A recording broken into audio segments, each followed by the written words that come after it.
وہ حیدرآباد میں ایک یونیورسٹی کا قیام ہے اور اس کے علاوہ قصور میں یونیورسٹی کا قیام ہے.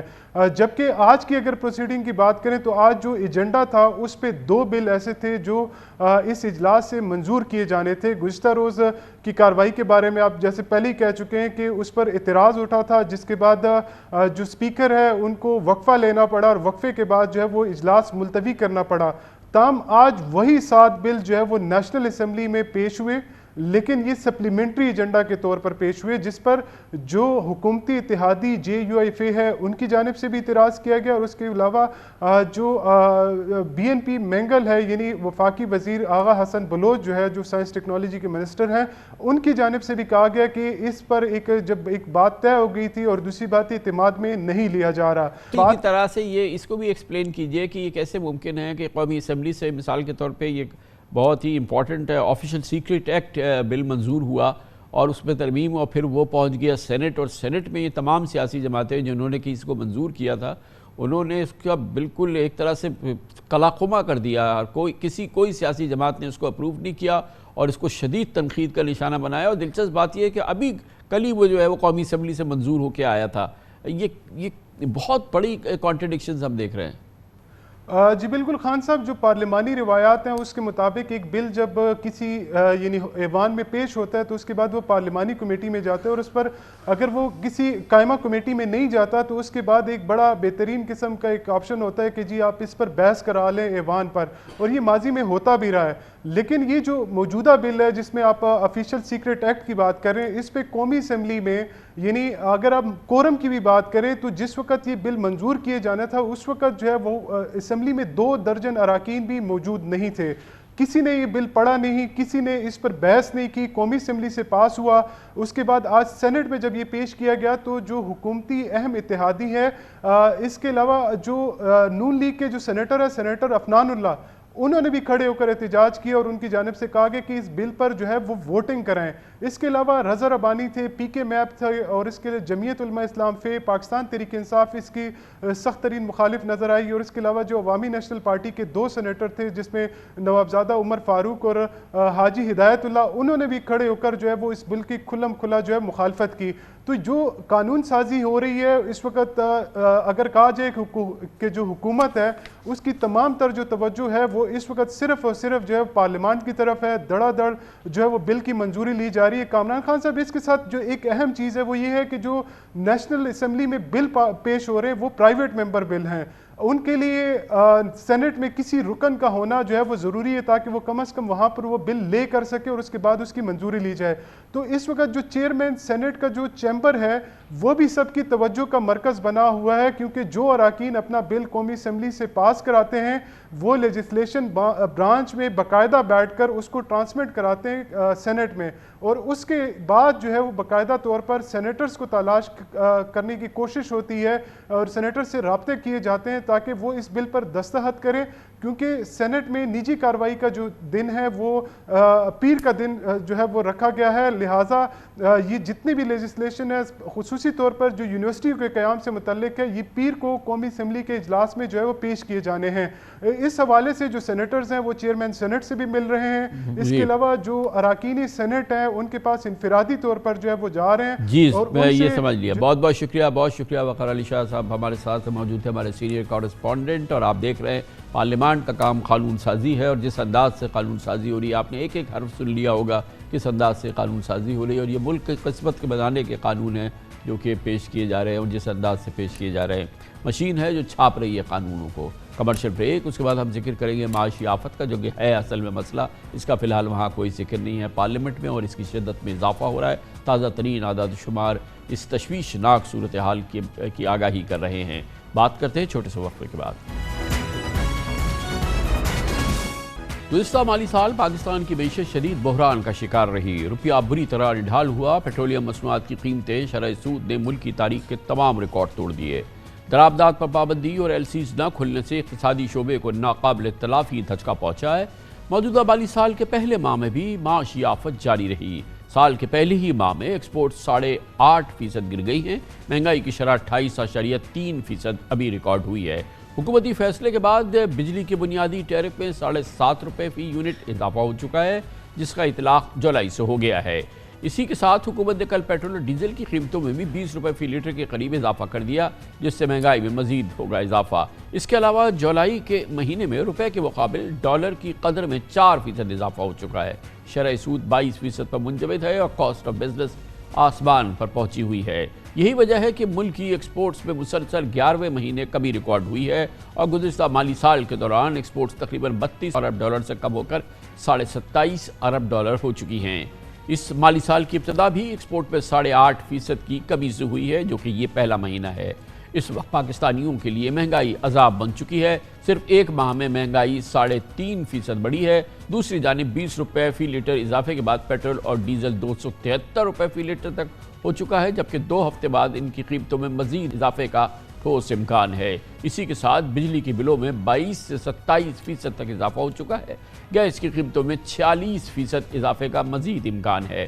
ایسے میں مہنگائی میں مزید اضافہ ہوگا، لیکن اس بات یہ ہے کہ اسٹیٹ بینک کا کہنا ہے کہ آنے والے مہینوں میں مہنگائی میں کمی ہوگی۔ اسٹیٹ بینک کے مطابق اس سال کے دوران مہنگائی کی اوسط شرح 20 سے 22% رہے گی۔ آئی ایم ایف معاہدے کے بعد ڈالر کی قدر میں 3.6% تک کمی دیکھی گئی تھی، جب 4 جولائی کو ڈالر 275 روپے 45 پیسے کا ہو گیا تھا، مگر اس کے بعد 31 جولائی تک ڈالر واپس 286.64 پیسے تک پہنچ چکا ہے۔ ایف پی پی سی آئی کے مطابق اس بجلی کی قیمت میں اضافے کے بعد پیٹرول اور ڈیزل کی قیمت میں اضافے نے ٹرانسپورٹ کاسٹ مزید مہنگا کر دیا ہے، جس سے کاروباری لاگت ایف پی سی سی آئی کہتی ہے مزید بڑھ گئی ہے۔ یہی وجہ ہے کہ اب ہم یہ دیکھ رہے ہیں کہ متمول اور قابل پاکستانیوں کا ملک سے انخلا جاری ہے۔ سرکاری اعداد کے مطابق صرف پچھلے سال 340 تاجر اور بزنس مین پاکستان سے چلے گئے، انہوں نے پاکستان کی شہریت بھی چھوڑ دی ہے۔ یقیناً یہ تشویشناک صورتحال ہے۔ مزید بات کرتے ہیں، ہمارے ساتھ موجود ہے سمیع اللہ طارق، ہیڈ آف ریسرچ پاک کویت انویسٹمنٹ، ماہر معاشی امور بھی ہیں۔ بہت بہت شکریہ سمیع اللہ طارق صاحب۔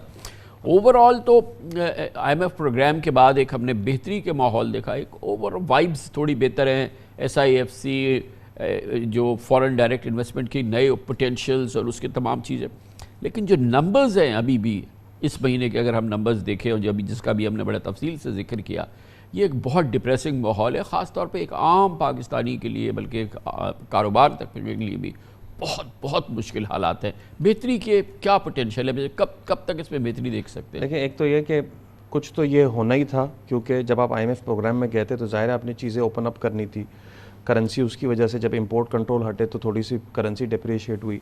دوسرا ہے کہ اگر آپ دیکھیں کہ بیلنس آف پیمنٹ فرنٹ پہ ہماری حالات اب اگلے 9 مہینے، یہ آپ دیکھیں کہ 30 جون کو بھی وہ اگریمنٹ اگر پچھلا والا ختم ہوتا تو ازمپشن یہ نہیں تھی کہ 30 کے آگے اگلی گورنمنٹ تک ایک انسرٹنٹی تھی، تو الحمدللہ وہ انسرٹنٹی ختم ہو گئی۔ اب اگلے 9 مہینے جو ہے ہمارے کورڈ ہیں، اسی کا ہم نے امپیکٹ بانڈ پرائسز میں اور اسٹاک مارکیٹ میں بھی دیکھا کہ وہاں آپٹیمزم ایک اچھا ہے۔ ہاں، دوسری طرف جو آپ کہہ رہے ہیں کہ جو انفلیشن کی طرف جو بات آ رہی ہے کہ پیٹرول کی پرائس اور اب گیس اور الیکٹرک کی پرائس تو آنی تھی، کیونکہ وہ ہمارے اپنے پاکستان کے ڈومیسٹک فیکٹرز تھے جس میں کیپیسٹی پیمنٹ ہے، کچھ باہر کے ہیں کہ لائبور بڑھ گیا تھا، کائبور بڑھ گیا۔ اچھا، جو پیٹرول اور ڈیزل میں جو ہوا ہے وہ یہ کہ گلوبلی قیمتیں جو ہیں وہ کافی تیزی سے بڑھیں، جبکہ آپ اسی میں اگر جو پچھلی ڈٹرمنیشن میں دیکھیں کہ میں گیس آئل کی ڈیزل کی جو انٹرنیشنل پرائس دیکھ رہا تھا، وہ جو ہے ایوریج اگر $100 ہے تو وہ پرائس سٹارٹ $93 سے ہوئی اور $108 تک چلی گئی۔ تو آپ جیسے آپ کہہ رہے ہیں کہ $108 تک جب پرائس گئی تو ایوریج $100 ہے، لیکن اگر پرائس یہاں بھی انٹرنیشنل رہتی ہے تو جیسے آپ کہہ رہے ہیں کہ اگلی فورٹ نائٹ بھی قیمتیں بڑھنے کا امکان ہے، تو اگر $108 پہ بھی پرائس اٹک گئی تو 8% پرائس اور بڑھ جائے گی، تو وہ بھی کوئی 17-18 روپے فردر بن جائیں گے۔ پھر دوسری طرف کچھ کرنسی میں بھی تھوڑی بہت ویکنیس ہے، 286 پہ وہ اینڈ ہوا ہے، 285 کی ایوریج ہے، ابھی ہم 289 پہ آ جائیں، اب یہ کہاں تک جاتے ہیں، لیکن ظاہر ہے 1-2% یہاں بھی جگہ بن جائے گی۔ تو یہ ظاہر ہے یہ جو ہے یہ پاس آن کرنا ہے۔ اب یہ کہ پیٹرول تو چونکہ امپورٹڈ پروڈکٹ ہے، ہم بناتے بھی نہیں ہیں، تو ظاہر ہے یہ تو باہر سے جو امپورٹ ہو رہا ہے یہ سیدھا سیدھا پاس آن ہونا ہی ہے۔ ہاں، انفلیشن پہ اگر آپ دیکھیں تو اب ہم نے جو میجر کیا تھا کہ اگر پیٹرول کہ ایک تو گیس اور الیکٹرک کی جو پرائس بڑھی ہے اسے لگ بھگ کوئی 1.5% کا امپیکٹ انفلیشن پہ ڈائریکٹ آتا ہے۔ اگر میں پیٹرول اور ڈیزل کا نکال لوں کہ 10% دونوں بڑھ گئے لگ بھگ اگلے کو بھی انکلوڈ کر کے، تو کوئی 0.5% انفلیشن پہ اور امپیکٹ آتا ہے۔ تو یہ ساری چیزیں میں ملا لوں تو 2-2.5% ڈائریکٹ امپیکٹ ہے۔ مسئلہ یہ کہ اس کے بعد انڈائریکٹ امپیکٹ بھی کچھ ہوگا، لیکن میرا خیال ہے کہ اسٹیٹ بینک نے جو رینج دی ہے 20 سے 22% کی، ہم پھر بھی اس کے اندر جو ہے وہ آ جائیں گے۔ لیکن دیکھیں، مسئلہ جو ہمارا اوور آل تمام معاملات میں 25 کروڑ پاکستانیوں میں 24.5 کروڑ کا مسئلہ سب سے زیادہ یہ ہے کہ مہنگائی مہنگائی مہنگائی۔ مہنگائی کی جڑ جو ہے، جو میں اندازہ لگاتا ہوں، کیونکہ ہم امپورٹ بیسڈ کنٹری ہیں، صرف پیٹرول اور بجلی اور یہ معاملات ہمارے امپورٹ بیسڈ نہیں ہیں، ہماری ایکسپورٹ بھی امپورٹ بیسڈ ہے، ہمارا روزانہ کا کھانا بھی امپورٹ بیسڈ ہے، اس کا ایک حصہ ایک بڑی تعداد میں پاکستانی. تو ڈالر اگر ہمیں مہنگا پڑتا ہے تو ہماری زندگیاں مہنگی ہو جاتی ہیں. اور اسی لیے بھارت میں یا بنگلہ دیش میں، کیونکہ ان کی کرنسی اتنی ویک نہیں ہے، اس لیے ان کو مہنگائی اس طرح کی محسوس نہیں ہو رہی. ہمارا سارا عذاب جو ہے وہ اس لیے ہے کہ ہمارا ڈالر جو ہے اس حکومت کے دوران 180 روپے سے 85 روپے سے لے کے آج 300 روپے کا ہو گیا ہے. یہ سب سے بڑا مسئلہ ہے. یہ اگر ہمارا ایکسچینج ریٹ میں تھوڑی سی بہتری آئے اور حالات میں بہتری آئے تو ظاہر ہے وہ مہنگائی اس سے جو ہے وہ کم ہوگی. وہ کیسے ممکن ہوگا؟ دیکھیں اب یہ تو آپ نے جو ایکسچینج ریٹ کی ڈپریسیشن جو بات کی، یہ تو ایک اس طرح ہے جیسے ہمیں بخار ہے. اب وہ بخار کے پیچھے انفیکشن کیا ہے؟ ایسے ایکسچینج ریٹ ڈپریسیشن کے پیچھے جو انفیکشن ہے سب سے بڑا وہ ہمارا فسکل ڈیفیسٹ ہے، ایکسپورٹ کی کمپٹیٹیونیس نہ ہونا ہے، پھر ٹیکسیشن کا سسٹم کا ویک ہونا ہے. یہ 3-4 چیزیں ایسی ہیں، اور اس طرح کی اکنامک اپرچونٹی یا اس طرح کی پالیسیز کا نہ ہونا ہے کہ جب آپ کیپٹل اٹریکٹ کر سکیں. اب SIFC اور FDI کی طرف اگر ہم موو کر رہے ہیں تو ہوپ فلی ایک اینگل میں تو ایک سائڈ تو آپ نے پکڑ لی ہے، لیکن یہ کہ ٹیکسیشن کا امپروو کرنا، براڈننگ کرنا، NFC کو ریزالو کرنا، اور فسکل ڈیفیسٹ کنٹرول کرنا، اور ایکسپورٹ کی کمپٹیٹیونیس کو امپروو کرنا، یہ 3-4 چیزیں ابھی باقی ہیں. اس کو جب آپ کنٹرول کریں گے تو آپ کی فارن کرنسی کی ڈیمانڈ کنٹرول ہوگی.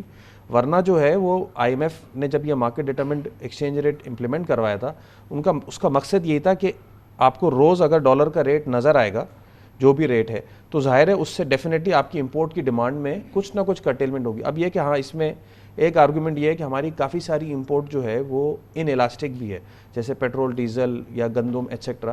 لیکن بہرحال ہم نے دیکھا ہے کہ پرائس کا امپیکٹ اگر آپ دیکھیں تو پیٹرول ڈیزل کی ڈیمانڈ میں نظر بھی آیا ہے. ہم ابھی تک دیکھ رہے ہیں کہ ڈیمانڈ جو ہے وہ کافی مگر یہ مسئلے کا حل نہیں ہے نا. آپ نے جیسے کہا کہ یہ ایک سمٹم ہے اور انفیکشن کہیں اور ہے.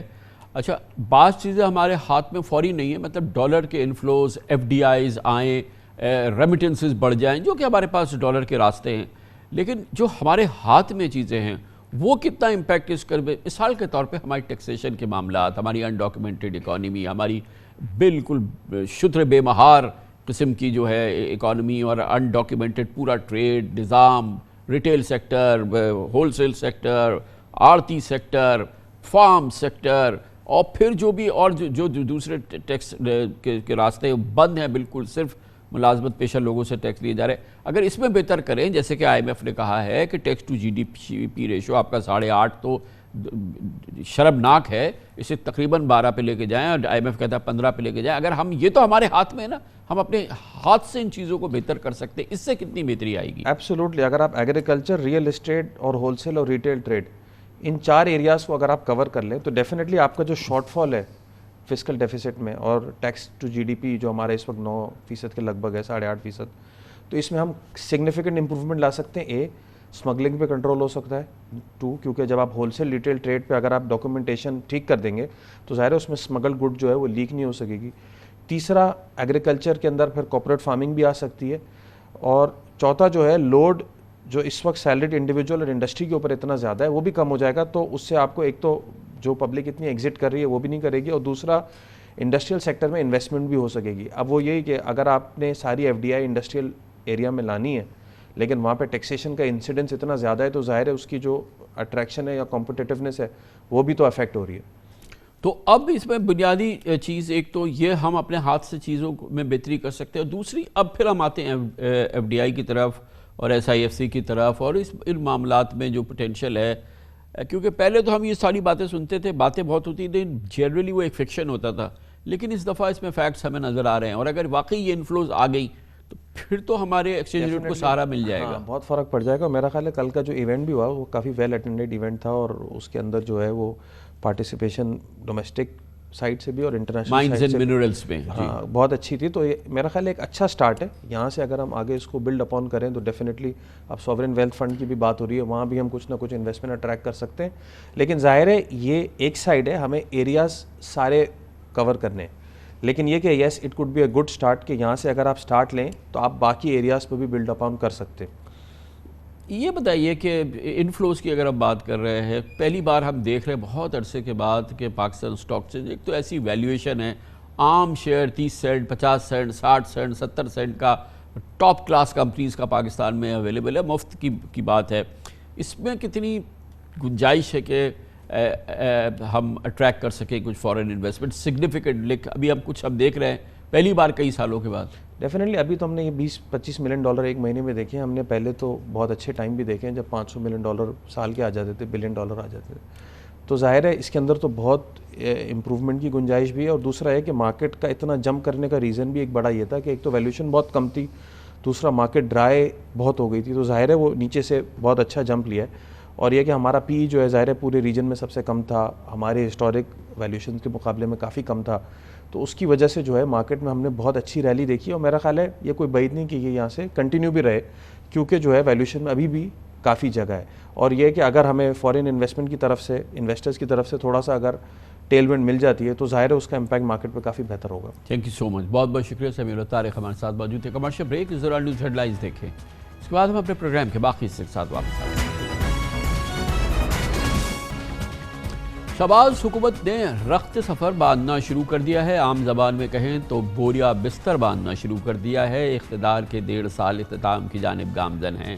پارلیمنٹ میں اس دوران قانون سازی کی بھاگم بھاگ لگی ہوئی ہے۔ نگران حکومت کے قیام اور نئے الیکشن کی تاریخ کا فیصلہ سر پر ہے، لیکن اب بھی کنفیوژن برقرار ہے کہ الیکشن نہ جانے کب ہوں گے بھی یا کبھی بھی نہیں ہوں گے، اور یہ کہ الیکشن نئی مردم شماری کے مطابق ہوں گے یا پرانی سینسس پر ہی گزارا ہوگا۔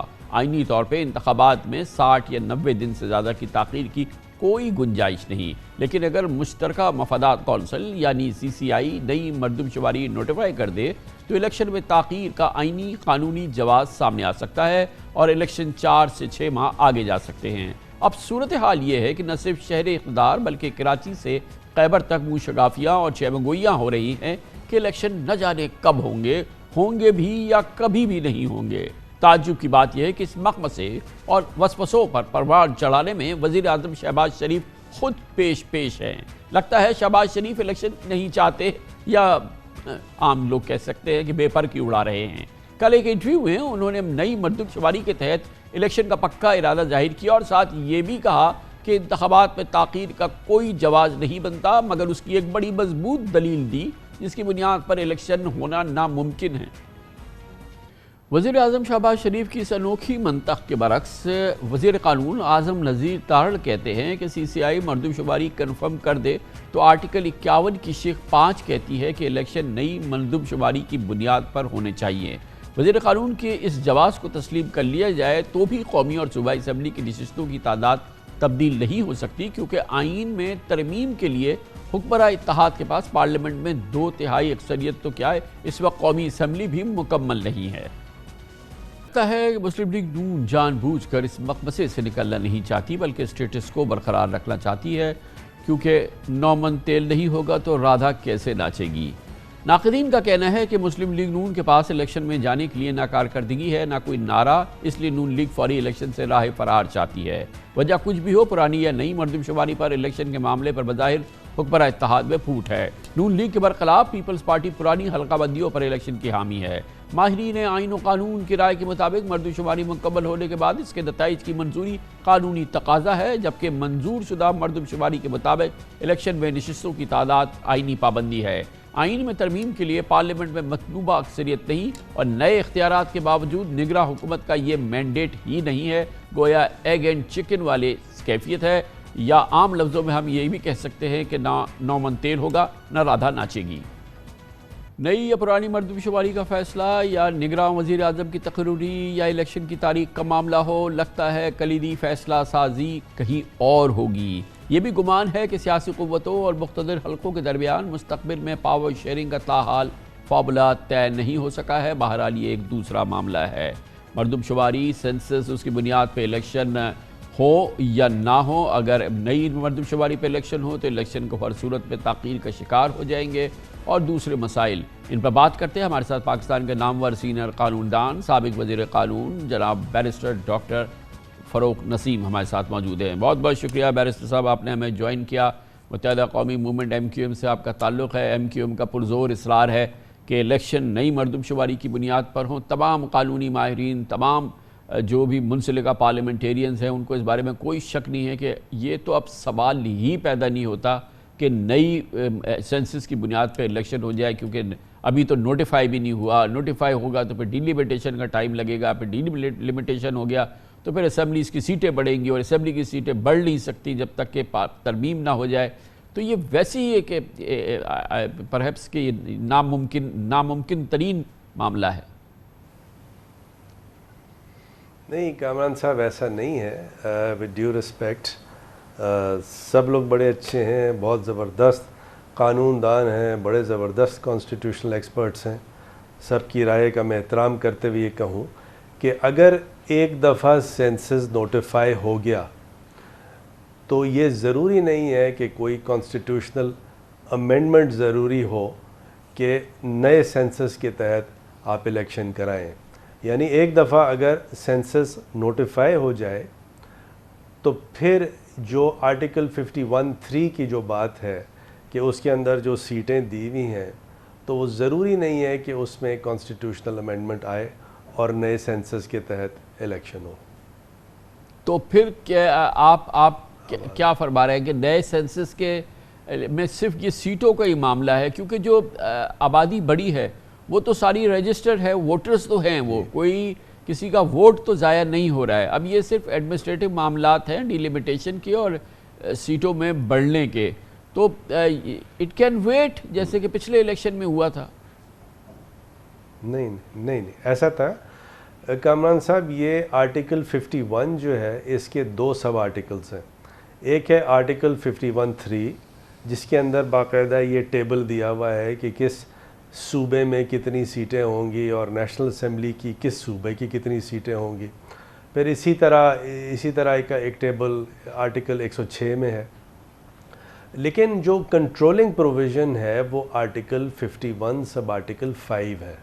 اور آرٹیکل 51 سب آرٹیکل 5 یہ کہتا ہے کہ ایک دفعہ جب سینسس نوٹیفائی ہو جائے تو تمام نیشنل اسمبلی کی سیٹیں اور تمام پروونشل اسمبلی کی سیٹیں وہ نئے سینسس کے حساب سے ان کی ایلوکیشن ہوگی. یعنی جو سینسس ہوتا ہے تو سینسس کے اندر وہ سیٹیں بھی ایلوکیٹ کر دی جاتی ہیں. تو جہاں تک کہ 51(3) کا تعلق ہے یہ بات درست ہے کہ کیونکہ اسمبلی نہیں ہوگی تو اس میں امینڈمنٹ تو نہیں ہو سکتا، لیکن اس کو امینڈ کرنے کی ضرورت نہیں ہے کیونکہ آرٹیکل 51 سب آرٹیکل 5 جو کہ ایک کنٹرولنگ پروویژن ہے وہ، اور ساتھ ساتھ جو الیکشن ایکٹ 2017 کی شقیں ہیں اس کے تحت الیکشن کمیشن نے یہ نئے سینسس کے حساب سے سیٹیں بھی ڈسٹریبیوٹ کرنی ہیں اور الیکشن بھی اسی طرح کرانا ہے. اب اس میں یہ بات ضرور ہے کہ 60 ڈیز یا 90 ڈیز کے لیے کیئر ٹیکر گورنمنٹ آتی ہے، اسیومنگ 90 ڈیز کے لیے آتی ہے. لیکن اگر ڈیلیمیٹیشن ہونا ہے تو نیچرلی اس کے اندر 1 مہینہ 15 دن یا 20 دن یا اس کے اندر بھی 90 ڈیز کے اندر اگر فوراً کام شروع ہو جائے تو ڈیلیمیٹیشن ہو سکتا ہے. اور اس کے لیے پھر ایسی سچویشن کے لیے آرٹیکل 254 ہے.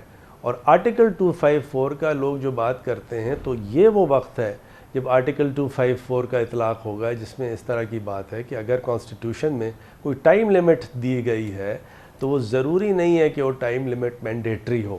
تو اگر 15-20 دن آگے پیچھے ہونا ہے تو اس سے آرٹیکل 254 جو ہے وہ ریسکیو کرتا ہے اور اس لیے کوئی کانسٹیٹیوشنل وائلیشن نہیں ہے. لیکن اگر آپ نے پرانی سینسس پہ پاکستان کا الیکشن کرا دیا تو اس کا مطلب یہ ہے کہ یہ فری اور فیئر الیکشن نہیں ہوگا کیونکہ جو کنٹرولنگ پروویژن ہے وہ 218(3) ہے. اور 218(3) یہ بات کرتا ہے کہ فری اور فیئر الیکشن ہونا چاہیے.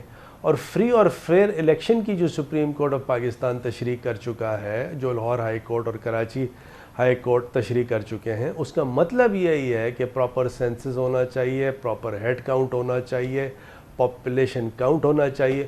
ورنہ تو ایسا ہے نا 98 کے سینسس پہ کرا دیں تو اس میں کیا ہے. تو ایسا نہیں ہے. اگر واقعی ڈیموکریسی ہونی ہے، اگر اسمبلی کو واقعی ایک ڈیموکریٹک شیپ اختیار کرنا ہے تو صحیح سینسس کے حساب سے الیکشن ہونا ہے. ورنہ تو پھر یہ ایسے ہی ہے، خانہ پوری ہے. یہ تھوڑی ہے کہ الیکشن کرا دیں. الیکشن کرائیں، فری اور فیئر صحیح الیکشن کرائیں. مگر فاروق بھائی اس میں کیا مطلب، ایک تو سینسس ہو گیا ہے، امپورٹنٹ بات یہ ہے 35 ارب روپے ہم نے خرچ کر دیے ہیں، اس کے نتائج آ چکے ہیں، وہ سی سی آئی میں موجود ہیں. اب کیونکہ نوٹیفائی قانونی طور پہ، آئینی طور پہ اس کو سی سی آئی نے کرنا ہے، سی سی آئی کا اجلاس ہی نہیں بلایا. آج کا دن بھی ہو گیا نہیں بلایا. ابھی بھی شہباز شریف صاحب نے کہا کہ ہوگا تو نئی مردم شماری کے تحت الیکشن، اور امکان ہے کہ سی سی آئی آ جائے گی. اب ایک نیا شوشہ سامنے آ گیا ہے کہ بھائی سی سی آئی تو ابھی مکمل ہی نہیں ہے، کیونکہ 2 وزیر اعلیٰ ہیں، وہ تو وہ نگران ہے، اور وہ نگران وزیر اعلیٰ ہے تو وہ سی سی آئی میں بیٹھ ہی نہیں سکتا ہے.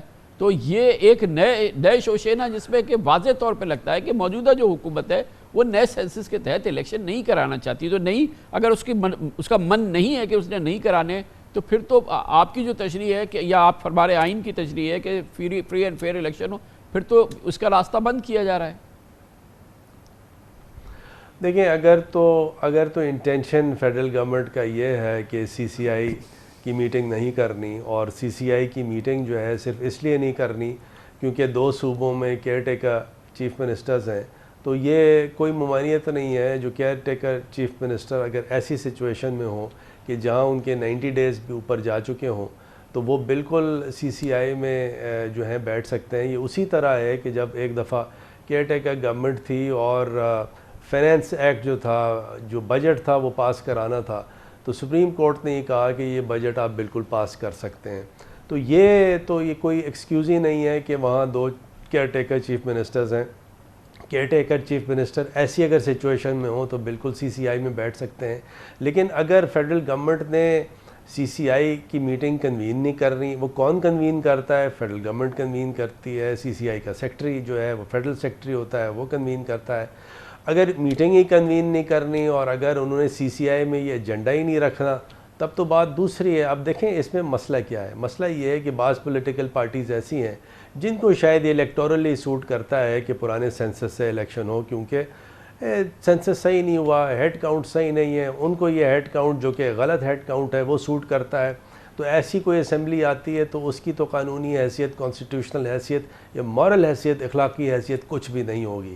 تو میرے خیال میں شہباز شریف صاحب کو فوراً سی سی آئی کا یہ سیشن بلانا چاہیے، اور یہ اس کو اپروو کرا کے نوٹیفائی کرانا چاہیے. اور جب وہ نوٹیفائی کرتے ہیں تو جو میں نے آپ کے سامنے قانونی تشریح پیش کی ہے، اس کے تحت آرٹیکل 51(5) جو کنٹرولنگ پروویژن ہے، اس کے تحت الیکشن ہو سکتے ہیں. تو کوئی مسئلہ اس میں مجھے نظر نہیں آ رہا. لیکن اگر نہیں کام کرنا ہے تو 1000 بہانے. لیکن مگر آپ جو اس کا آخری مرحلہ ہے، یعنی کہ سینسس ہونا اور پھر وہ سمونا اس کو الیکشن کے اندر، کہ وہ پھر نوٹیفائی ہو جائے، پھر ڈیلیمیٹیشن ہو جائے، پھر سیٹس بڑھ جائے.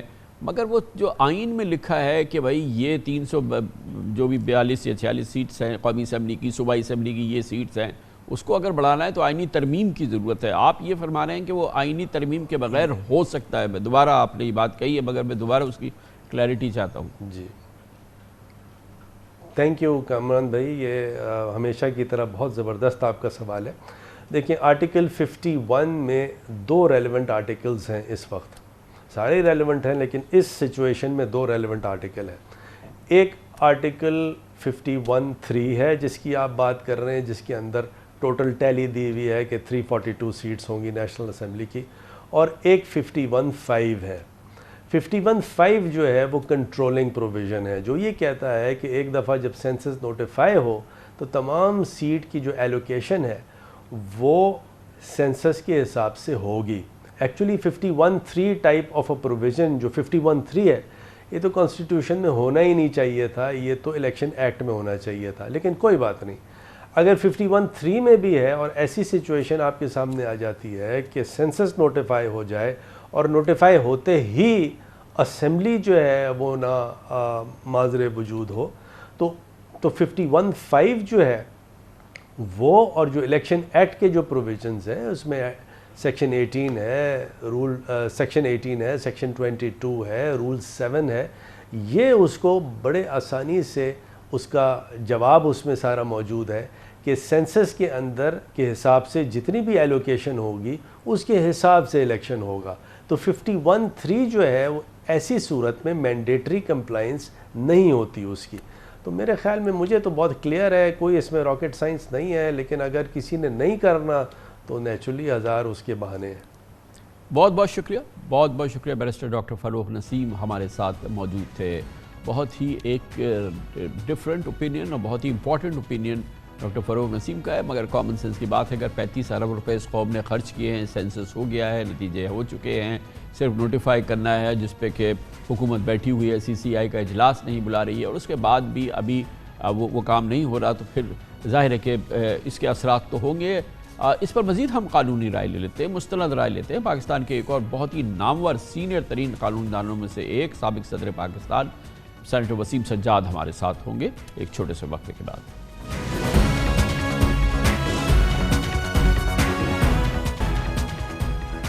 بحث جاری ہے کہ الیکشن نئے سینسس کی بنیاد پر ہوں، جو کہ مکمل ہو چکا ہے۔ 35 ارب روپے قوم خرچ کر چکی ہے، اس کے نتائج موجود ہیں، مگر باوجود کونسل آف کامن انٹرسٹ اس کو نوٹیفائی نہیں کر رہی ہے۔ کئی ہفتوں سے یہ نتائج موجود ہیں، مگر جیسے میں نے آپ کو بتایا کہ تاخیر کا شکار ہے، مگر وزیر اعظم شہباز شریف کا اصرار ہے کہ الیکشن تو نئی مردم شماری کی بنیاد پر ہی ہوں گے۔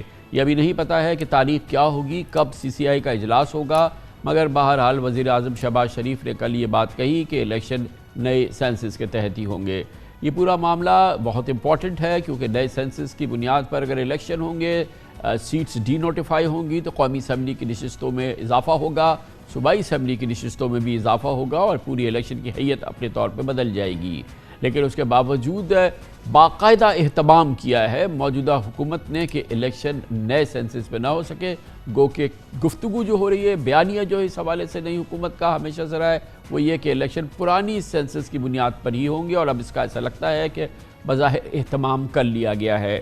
اس موضوع پر مزید قانونی آئینی رائے حاصل کرتے ہیں۔ وقت سے قبل آپ نے ڈاکٹر فروغ نسیم کو سنا، ان کا کہنا تھا کہ الیکشن نئے سینسس کی بنیاد پر اب بھی ہو سکتے ہیں، یہ ریزلٹس نوٹیفائی ہو جائے، نوٹیفائی ہونے کے بعد الیکشن کمیشن جو ہے ڈیلیمیٹیشن کر سکتا ہے، اور اس کے بعد بجائے اس کے کہ اس آئینی ترمیم کے ذریعے سیٹس کے اضافے کو نوٹیفائی کیا جائے، فروغ نسیم صاحب کا کہنا تھا کہ ابھی بھی اس میں راستہ موجود ہے کہ الیکشن بہرحال نئے سینسس کی بنیاد پر ہونے چاہیے۔ اس پر مزید رائے حاصل کرتے ہیں پاکستان کے ایک اور ممتاز سینئر ترین قانون دان، بہت ہی باوقار سینئر قانون دان ہیں، سابق صدر پاکستان، سابق chairman senate, senator Waseem Sajjad ہمارے ساتھ موجود ہیں۔ بہت بہت شکریہ وسیم سجاد صاحب، آپ نے ہمیں جوائن کیا ہے۔ آپ نے دیکھا، آپ کے سامنے ہے کہ قوم نے 35 ارب روپے خرچ کر کے ایک نیا سینسس کرایا، وہ نتائج بھی آ چکے ہیں، مکمل ہے، مگر بہرحال CCI کا اجلاس نہیں ہوا، اس کو نوٹیفائی نہیں کیا گیا، اور اب یہ کیس بنایا گیا ہے کہ پرانے سینسس کی بنیاد پر ہی 5 سال 7 سال پرانا جو سینسس ہوا ہے اس کی بنیاد پہ ہی الیکشن کرائے جائیں۔ آپ بھی سمجھتے ہیں کہ ناممکن ہے اور اب کوئی چارہ نہیں ہے کہ الیکشن پرانے ہی سینسس کی بنیاد پہ کرائے جائیں، اور یہ جو 35 ارب روپے قوم نے خرچ کر کے سینسس کرائے، یہ تو اب ہم بھول جائیں؟ جی اس میں جو آئینی صورتحال ہے وہ یہ ہے کہ جب یہ اسمبلی تحلیل ہو جائے گی، اور میں یہ سمجھوں گا کہ یہ اس کی جو قدرتی مدت ہوتی ہے اس سے پہلے کریں گے، تو 90 دن کے اندر الیکشن کرانا ہوتا ہے، اور یہ ایک آئینی ذمہ داری ہے۔ 90 دن کے لیے ایک کیئر ٹیکر گورنمنٹ آ جاتی ہے، اس کا مینڈیٹ محدود ہوتا ہے، اور وہ آئین کے مطابق اس کے بعد نہیں چل سکتی۔ اب سوال یہ ہے کہ سینسس کیا 3 مہینے کے اندر الیکشن کمیشن اس کی بنیاد پہ حلقہ بندیاں کر پائے گی؟ میرے خیال میں یہ ذرا مشکل ہوگا۔ اس کی وجہ یہ ہے کہ ایک تو نئے سینسس کی بنیاد پہ حلقہ بندیاں کرنی پڑیں گی، اس کے لیے ایک پروسیجر ہوتا ہے، آبجیکشنز منگوائے جاتے ہیں، اعتراضات آتے ہیں، اس کی اپیل بھی ہوتی ہے، تو یہ ایک ایکسرسائز ہے جس کو وقت لگتا ہے۔ اگر الیکشن کمیشن 3 مہینے کے اندر مکمل کر لے تو بہت اچھی بات ہے۔ اگر وہ نہیں کر سکتا تو پھر سوال یہ پیدا ہوگا کہ ایک طرف تو آئین کہتا ہے یہ پچھلے سینسس جو آفیشلی نوٹیفائیڈ ہو، تو ابھی تک یہ سینسس آفیشلی نوٹیفائی نہیں ہوا، تو ابھی تک اس کی قانونی حیثیت وہ نہیں ہے جو آئین میں دی گئی ہے۔ تو لہٰذا اگر اسیوم کر لیں کہ یہ نوٹیفائی ہو جاتا ہے تو پھر ایک دقت یہ آئے گی کہ ایک طرف تو آئین کہتا ہے کہ جی 90 دن کے اندر الیکشن ہو، دوسری طرف آئین یہ بھی کہتا ہے جی کہ پچھلے جو آفیشیل سینسس ہے اس کی بنیاد پہ ہو۔ اب یہ ایک تصادم آتا ہے کیونکہ دونوں چیزیں شاید ممکن نہ ہوں، تو ایسی صورتحال میں کیا ہوگا؟ بہترین تو یہی ہے کہ ڈیلیمیٹیشن بھی ہو جائے, سب کچھ ہو جائے انہی 90 دنوں کے اندر. اگر نہیں ہوتی تو پھر دوسری صورتحال یہ ہے کہ لیکن کوئی سپریم کورٹ یا ہائی کورٹ چلا جائے گا. یہ تھوڑی سی وضاحت فرما دیجئے کہ اگر یہ ڈیلیمیٹیشن مثال کے طور پہ بھرپور کوشش کرتی ہے الیکشن کمیشن اور وہ ڈیلیمیٹیشن کر لیتی ہے 60 دن کے اندر, مان لیجئے 90 دن میں نہیں کرتی, کچھ 30-40 دن مزید بڑھ جاتے ہیں, تو آئینی ترمیم کی جو بتایا جا رہا ہے کہ بس لازم ہے, ابھی فاروق نسیم صاحب نے کہا کہ لازم نہیں ہے, تو وہ آپ کے خیال میں مانے نہیں ہوگی؟ نہیں, اس وقت تو آئین یہی کہتے ہیں کہ لاسٹ آفیشیل سینسس نوٹیفائڈ جو ہوا ہو اس کی بنیاد پہ ہونا ہے. تو اگر وہ نوٹیفائی ہی نہیں ہوتا تو وہ جو پرانا سینسس ہے وہ آفیشیلی نوٹیفائڈ ہوگا, لہذا اس پہ مجھے ابھی کوئی دقت نظر نہیں آتی. لیکن اگر نوٹیفائی ہو جاتا ہے تو پھر ایک دقت آئے گی. دوسری چیز یہ ہے کہ جہاں تک آئینی ترمیم کا تعلق ہے, میرے خیال میں موجودہ حکومت اس پوزیشن میں نہیں ہے کہ وہ آئینی ترمیم کرا سکے, کیونکہ نیشنل اسمبلی کمپلیٹ نہیں ہے, اس میں 2/3 میجورٹی کا سوال ہی نہیں پیدا ہوتا. تو لہٰذا ایک یہ ڈیڈ لاک ہوگا, اس کا علاج میری نظر میں اگر یہ صورتحال ہو جاتی ہے, یعنی نوٹیفائی بھی ہو جاتے ہیں, سب کچھ ہو جاتا ہے, تو ایک یہ قانونی ایک ہجان سا آ جاتا ہے, ایک پرابلم آ جاتا ہے. تو دو چیزیں سامنے ہو سکتے ہیں, دو راستے. ایک تو یہ ہے کہ صدر صاحب ایک ریفرنس فائل کریں, ایڈوائس مانگیں سپریم کورٹ کی کہ ان حالات میں ہمیں کیا کرنا چاہیے.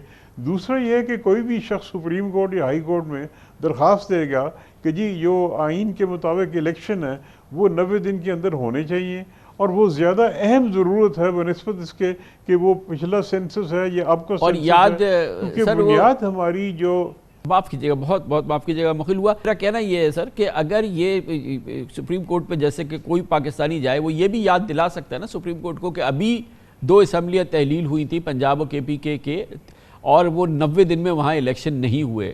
سپریم کورٹ نے بھی کہا الیکشن کرا دے, پھر بھی نہیں ہوئے. نگران حکومتیں جو 90 دن کے لیے ہوتی ہیں وہ بآسانی 90 دن ٹاپ چکی ہیں, وہ پتہ نہیں 100 دن 100 دن ہو گئے ان کے. یہ مطلب یہ تمام چیزیں جو کہ کہا جا رہا ہے کہ اس کے بغیر تو یہ نہیں ہو سکتا, یہ تو ابھی ہی ہو رہی ہیں ہمارے سامنے. تو اگر نئے سینسس کے لیے ہم 30 دن یا 60 دن بڑھا دیتے ہیں الیکشن, تو کون سا عذاب آ جائے گا؟ نہیں, ہو کیسے بڑھائیں گے؟ سوال تو یہ ہے نا کہ آئینی ترمیم نہیں ہو سکتی, اور اگر آئینی ترمیم نہیں ہو سکتی تو پھر صورتحال یہی ہے جو اس وقت ہے. اگر نوٹیفائی نہیں ہوتا سینسس تو پھر تو کوئی دقت نہیں ہے, پھر تو پچھلے سینسس کی بنیاد پہ ہو جائے گا. اگر نوٹیفائی ہو جاتا ہے تو پھر یہ دقت آئے گی. اور جو آپ نے فرمایا کہ جی وہ اسمبلی جو پنجاب کی تحلیل ہوئی تھی اور الیکشن نہیں ہوا, اس کی اپنی وجوہات تھیں, اور اس کی سب سے بڑی وجہ یہ تھی کہ سپریم کورٹ کے اندر ایک تقسیم آ گئی کہ جی 184 کے تحت آپ اس مسئلے کو نہیں اٹھا سکتے. لہذا اگر کوئی شخص ہائی کورٹ چلا جاتا ہے تو میرے خیال میں روٹین میں ہو سکتا ہے یہ معاملہ بہتر طریقے سے سلجھ جائے, اور سپریم کورٹ میں اگر وہ ڈویژن نہ ہو تو پھر میرے خیال میں وہ اس صورتحال پہ وہ امپلیمنٹ بھی کر سکیں گے, کیونکہ تقسیم کی وجہ سے سپریم کورٹ کمزور ہوئی ہے. آپ کی کیا رائے ہے کہ کیا CCI اگر ابھی ہو تو جو کیئر ٹیکر چیف منسٹرز ہیں ان کی موجودگی میں کیا CCI ہو سکتی ہے, کیا وہ آئینی قانونی فورم ہوگا؟ جی میرے خیال میں چونکہ اس وقت وہی چیف منسٹر ہیں تو وہ آ سکتے ہیں, کیونکہ اگر دوسرا نقطہ نظر لیا جائے تو پھر CCI بھی نان فنکشنل ہوگی, تو یہ تو بہت بڑا ایک قانونی بحران پیدا ہو جائے گا. تو میرے خیال میں عدالتوں کے سامنے معاملہ گیا تو وہ یہی اس کو اس طرح انٹرپریٹ کریں گے کہ جو بھی چیف منسٹر ہیں وہ CCI میں آ کے اپنی رائے دے سکتے ہیں. بڑی نوازش, تھینک یو سو مچ. جناب سینیٹر وسیم سجاد ہمارے ساتھ موجود تھے. کمرشل بریک, اس کے بعد ذکر کریں گے پاکستان کی سیاسی منظر نامے پہ ایک بہت بڑی ڈیولپمنٹ ہونے جا رہی ہے. بظاہر واضح طور پہ لگتا ہے کہ چیئرمین PTI کا کیس, توشہ خانہ کیس اب بالکل سمٹنے والا ہے, سمٹ گیا ہے, آلموسٹ فیصلہ آنے والا ہے. بادی نظر میں نہیں لگتا کہ عمران خان نے اپنے کیس کا باضابطہ ڈیفینڈ کر لیا ہے اس کو. واضح طور پہ بظاہر یہی لگتا ہے, بادی نظر میں لگتا ہے کہ اس میں ان کو سزا ہو جائے گی, اور سزا ہو گئی تو وہ سیاست سے نااہل ہو جائیں گے, شاید گرفتار بھی ہو جائیں, اور یہ پاکستان کے سیاسی منظر نامے کی سب سے بڑی پیش رفت ہوگی حالیہ کئی سالوں کی. اس پر بات کرتے ہیں چھوٹے سے وقفے کے بعد.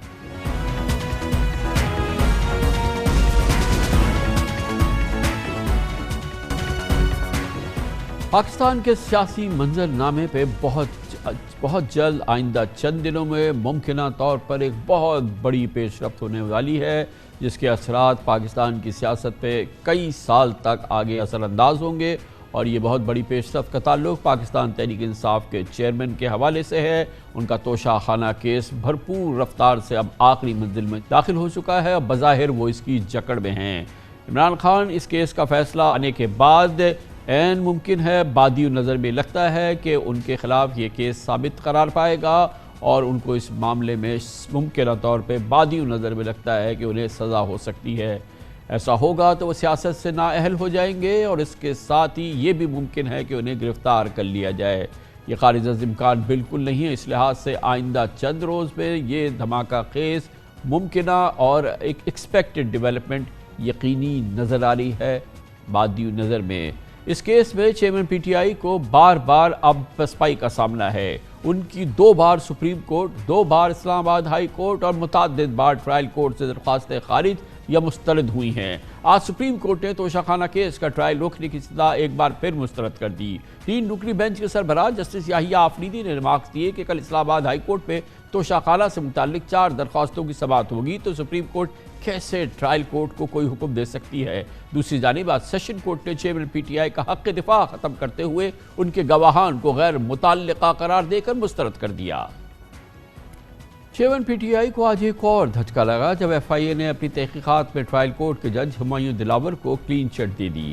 پی ٹی آئی نے اسلام آباد ہائی کورٹ میں توشہ خانہ کیس سننے والے جج صاحب کے خلاف عدم اعتماد کی درخواست دائر کی تھی اور سوشل میڈیا پر مذکورہ جج کی فیس بک پر مبینہ جانبداری سے متعلق پوسٹ کا الزام عائد کیا تھا، لیکن ایف آئی اے نے تحقیقات میں ثابت کیا کہ چیئرمین پی ٹی آئی کے خلاف فیس بک پر پوسٹ جج ہمایوں دلاور کے اکاؤنٹ پر موجود ہی نہیں ہیں۔ بظاہر توشہ خانہ کیس میں چیئرمین پی ٹی آئی کی بچت اب ناممکن لگتی ہے، شاید وہ خود بھی اپنے دفاع میں اخلاقی طور پہ کمزور ہیں، اس لیے کل انہوں نے عدالت میں حلفیہ بیان ریکارڈ کرانے سے انکار کر دیا تھا، جبکہ اس تقاضا کے دستاویزی شواہد اور گواہان کی شہادتیں ٹھوس معلومات ہوتی ہیں۔ اسی بنیاد پر پچھلے سال اکتوبر میں الیکشن کمیشن نے چیئرمین پی ٹی آئی کو نااہل قرار دیا تھا۔ کہا جا رہا ہے کہ اگر عدالت نے الیکشن گوشواروں میں مبینہ جھوٹے بیان حلفی پر وہی معیار لگایا جو نواز شریف پر لگایا تھا تو پھر چیئرمین پی ٹی آئی کے خلاف کیس کا نتیجہ آرٹیکل 62(1)(f) کی صورت میں نکلے گا، گویا نااہلی کے ساتھ پارٹی کی سربراہی بھی ان سے نکل جائے گی اور یہ اب اس وقت یہ تلوار ان پر لٹک رہی ہے،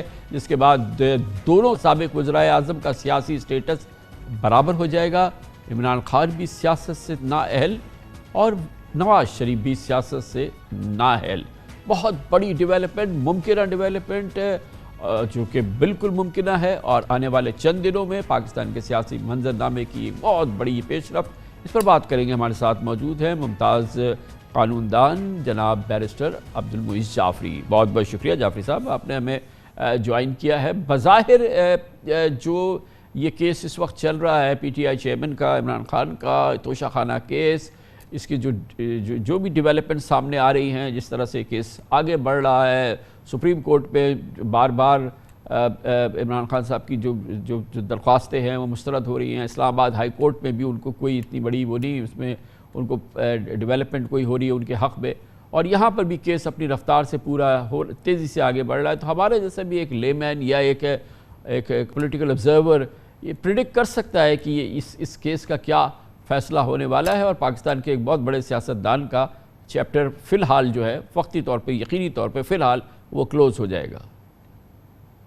جی بہت شکریہ کامران صاحب۔ اول تو یہ تھوڑی زیادتی ہوگی اگر آپ اپنے آپ کو لے مین کہیں گے کسی بھی سچویشن میں، مگر سر بالکل ٹھیک ہے، خان صاحب جو ہیں وہ بہت مشکلوں میں پھنسے ہوئے ہیں اور اگر تکنیکی طور پہ دیکھیں تو یہ کیس ان کے خلاف خاصا اوپن اینڈ شٹ ہے، لیکن اس کیس کو اگر ذرا سا زاویہ بڑا کریں تو وہی ساری پرابلمز ہمیں نظر آتی ہیں جو باقی تمام سیاسی کیسز کے اندر نظر آتی تھیں، کہ ایک جس تکنیکی بنیاد پہ خان صاحب کی غلطی رہی ہے اور شہباز شریف اور شاہد خاقان عباسی اور نواز شریف صاحب کی غلطی اصولاً قانون کے مطابق نہیں رہی، وہ صرف یہ ہے کہ خان صاحب نے وہ گھڑی جو ان کو ملی تھی اس کو بیچ پہلے دیا، پیسے بعد میں جمع کرائے، یعنی کہ ان کا در حقیقت جرم یہ ہے کہ ان کی جیب میں اتنے پیسے نہیں تھے کہ اس گھڑی کی ویلیو جو انہوں نے لگوائی تھی، چاہے وہ انہوں نے خود بڑھوا کے لگوائی یا جیسی بھی کی، اس کو پہلے ادا کر دیتے۔ اب یہ کتنا بڑا جرم ہے اس طرح کی جو کیبنٹ کے نوٹس ہوتی ہیں، نوٹیفیکیشنز ہوتی ہیں، ان کی خلاف ورزی کتنی بڑی خلاف ورزی ہے. اگر آپ دیکھیں معاف کہ کیجیے گا اسی پالیسی جعفر کے تحت صاحب، معاف کیجیے گا، بس جب ہم جرم کی بڑائی کی بات کر رہے ہیں اور ہم نے جو دوسری مثالیں پیش کی، تو میں اس کا موازنہ کرنا ہی چاہوں گا، اور انصاف کا تقاضا بھی ہے کہ کیا یہ اتنا ہی بڑا جرم ہے، اس سے چھوٹا جرم ہے کہ بیٹے کی کمپنی میں آپ نے ملازمت کی اور آپ نے ایک ڈیمڈ انکم، تنخواہ آپ نے جو آپ نے حاصل ہو سکتی تھی، ابھی آپ نے حاصل نہیں کی مگر وہ آپ حاصل کر سکتے تھے، اس لیے آپ سیاست سے نااہل.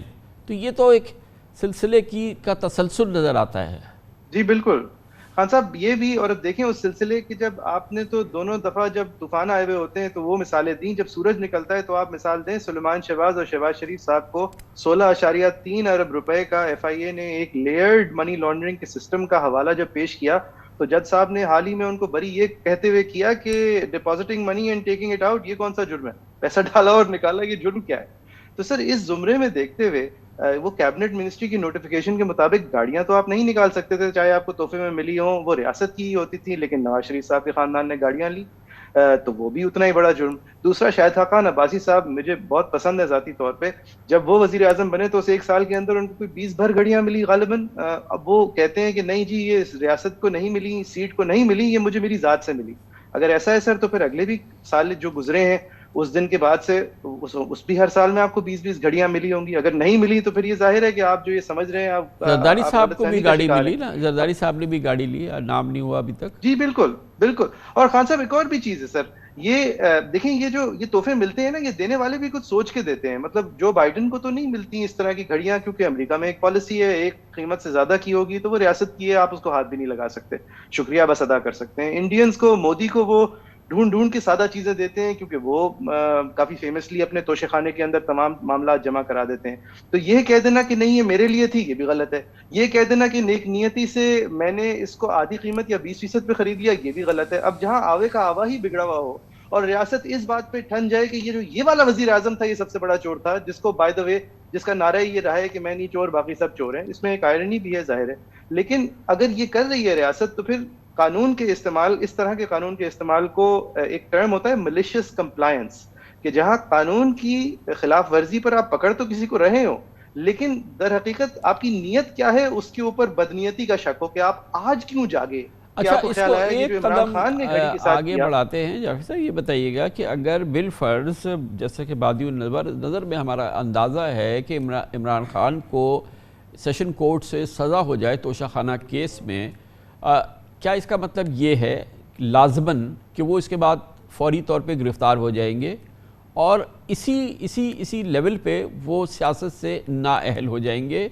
اور اگر ایک اور قدم آگے بڑھتا ہوں، وہ ہائی کورٹ پہ جاتے ہیں، وہاں سے مثال کے طور پہ ان کو اسٹے مل جاتا ہے، تو کیا یہ جو سزا ہو گئی سیاست سے نااہل ہو گئے، یہ اسٹے ملنے کے بعد یہ تمام جو سزائیں ہیں اور جو اس کا اثر ہے یہ سسپینڈ ہو جائے گا؟ کیا مرحلہ ہوگا اب جب یہ فیصلہ آئے گا سیشن کورٹ کا، اور اگر بادی نظر میں وہ فیصلہ عمران خان کے خلاف آتا ہے تو؟ سر دیکھیں جیل تو جب ہوگی جب کہ جو عدالت جو ہے وہ ایک عمومی طور پہ ایک till the rising of the court type سزا نہ دے بلکہ ایک باقاعدہ ٹائم لائن کی سزا دے، تو پھر تو جیل کی بات ہے. اور ڈسکوالیفیکیشن تو چاہے till the rising the court ہو، ڈسکوالیفیکیشن کیونکہ یہ ایک مورل ٹرپیٹیوڈ کی انڈرسٹینڈنگ کا کرائم ہے تو وہ تو 62 63 کے ریلیونٹ آرٹیکل میں فالو کرے گی. لیکن اس سب کچھ کو ایٹ ناٹ لے آئے گی کوئی بھی اپیل، بشرطے یہ کہ وہ اپیل محض سینٹنس نہ سسپینڈ کرے بلکہ وہ اس ججمنٹ کو بھی سسپینڈ کرے، جس کے لیے روایت یہ رکھی کھوسا صاحب کے کورٹ نے کم از کم کہ اس کی سنوائی کے بعد یہ عمل میں آتی ہے، بات یہ سٹیج آتی ہے عدالت کی. لیکن اس کو کوئی 10 ہیئرنگز کی ضرورت نہیں ہے، یہ کافی جلدی بھی معاملہ ایک ایسے پوائنٹ پہ پہنچ سکتا ہے کہ خان صاحب کو انٹرم ریلیف ملے ہائر کورٹ سے. لیکن گرفتاری ضرور ہوگی اگر سزا ہو جائے اور till the rising of the court نہ ہو، 1 سال 5 سال 1 مہینے 2 مہینے کی ہو جائے، گرفتاری تو لازم ہوگی اور فیصلہ سننے کے لیے ان کی موجودگی لازم ہوگی. جی سر، فیصلہ اگر سننے نہیں آئیں گے تو وہ تو بائی ڈیفالٹ پھر اس کورٹ کی کنٹینٹ میں چلے جاتے ہیں. اور آج کل خان صاحب کے ساتھ وہ 10,000 لوگوں کا ہجوم بھی نہیں آتا جو ان کے لیے ایک پرسنل وال آف پروٹیکشن بنتا تھا، تو it's quite hard to see کہ اس کے علاوہ کیا ہوگا. Very interesting. Thank you so much. Barrister Abdul Moiz Jafri ہمارے ساتھ موجود تھے, بہت عمدہ قانونی رائے دے رہے تھے. اس کے ساتھ ہی ہمارے آج کے پروگرام کا اختتام ہوتا ہے. کل آپ سے پھر ملاقات ہوگی انشاءاللہ. کل تک کے لیے کامران خان کو اجازت. اللہ حافظ. اللہ سے.